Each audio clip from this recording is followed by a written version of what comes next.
Apakah mereka itu tidak belajar tentang sejarah, tentang sistem kekhalifahan di pemerintahan Islam di zaman dahulu?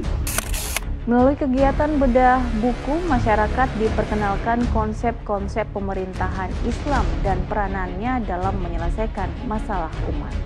Ini adalah bedah buku untuk menjelaskan kepada umat bahwa khilafah itu adalah ajaran Islam tentang bagaimana mengatur negara. Jadi pertanyaan pentingnya adalah kalau kita umat Islam mengatur di kehidupan kita dengan Islam sebagai pribadi muslim disebut pribadi muslim yang bagus. Ketika kita membuat keluarga muslim, kita disebut keluarga yang bagus. Ketika kita punya perusahaan yang islami, bagus.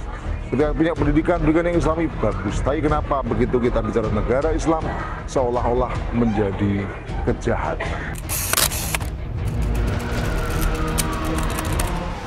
Ini yang selama ini kita takutkan.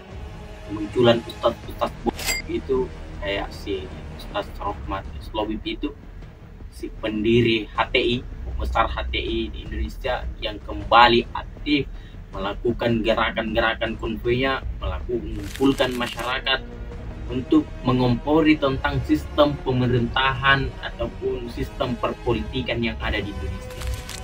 Dia kembali melakukan gerakannya di Sulawesi Tenggara, mengumpulkan masyarakat, membedah buku tentang sistem khilafah, sistem perpolitikan, hukum-hukum Islam yang harus diterapkan di Indonesia. Sesungguhnya itu bukanlah sebuah solusi, tetapi itu adalah ancaman bagi Indonesia. Kita melihat di beberapa negara di Timur Tengah, karena sistem yang kaku yang mereka tetapkan, akhirnya negara-negara di Timur Tengah seperti Suriah dan di daerahnya itu, mereka malah porak-poranda dan dihancurkan antar peperangan sesama mereka sendiri. Bukannya itu adalah sistem yang kocak untuk diterapkan juga di Indonesia? Apakah mereka itu tidak belajar tentang sejarah, tentang sistem kekhalifahan di pemerintahan Islam di zaman dahulu? Sistem pemerintahan yang diterapkan oleh 4 sahabat Nabi itu bukanlah sistem khalifah, sistem khilafah, tetapi malah melainkan sistem yang diterapkan oleh 4 sahabat Nabi itu adalah sistem demokrasi. Abu Bakar itu dipilih di Saqifah Bani Sa'idah itu melalui sistem demokrasi, ditunjuk oleh masyarakat Madinah pada saat itu. Bukan dia sistem khalifah yang langsung ditunjuk oleh satu orang lantas ia langsung menjadi seorang pemimpin. Tidak seperti itu. Tetapi masyarakat pada saat itu dikumpulkan di Saqifah Bani Sa'idah untuk memilih salah seorang pemimpin, maka terpilihlah Abu Bakar.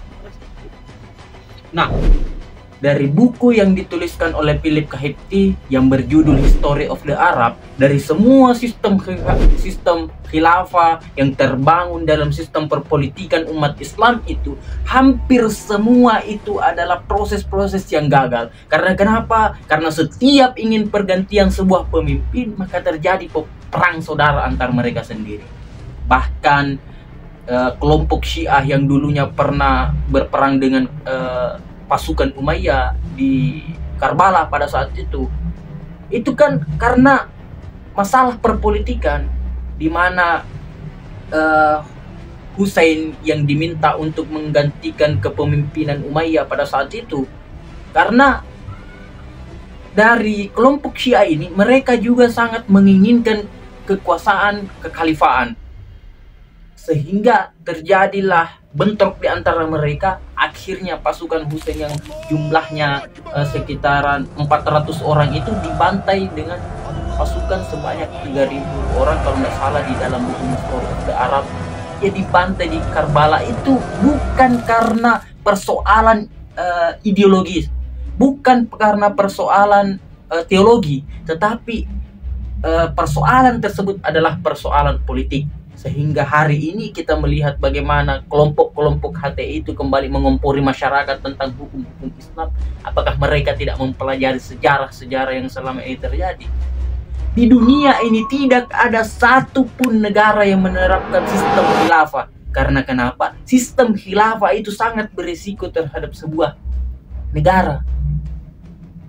Sistemnya yang kaku, sistem hukum-hukum yang keras, kaku dan lain-lain sebagainya. Sehingga saya menganggap bahwa sistem khilafah di Indonesia itu sangat-sangat tidak cocok untuk diterapkan karena ada beberapa agama budaya yang ada di Indonesia. Kita sebagai masyarakat Indonesia jangan pernah mau terpancing ataupun terpengaruh dengan provokasi-provokasi yang dibangun oleh kelompok-kelompok HTI itu, yang dilontarkan oleh ceramah-ceramah dari pimpinan HTI itu, apalagi membedah buku tentang sistem kepemimpinan Islam.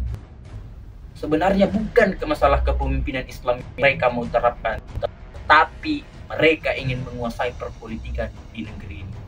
Saya tunggu bagaimana gebrakan-gebrakan pemerintah untuk memangkas habis kelompok-kelompok garis keras itu, kelompok itu yang menjadi benang di negeri.